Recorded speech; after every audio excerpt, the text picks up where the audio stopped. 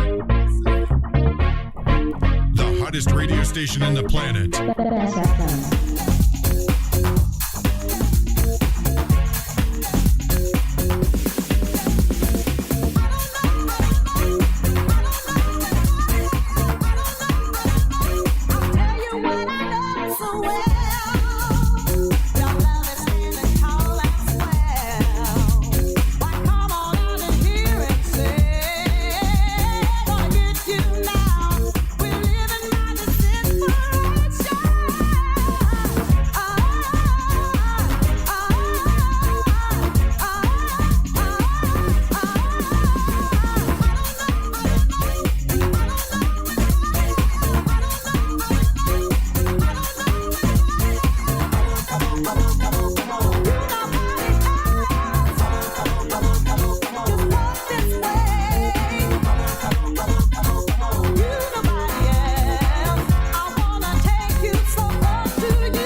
Your soul's up alive, and I'll be by your side. I've come to take you there, show you how to care. Just be aware that you'll have to share. I want your love, I want it tonight. I'm taking your heart, so don't you fight. I'll be your answer, I'll be your wish, I'll be your fantasy, your favorite dish.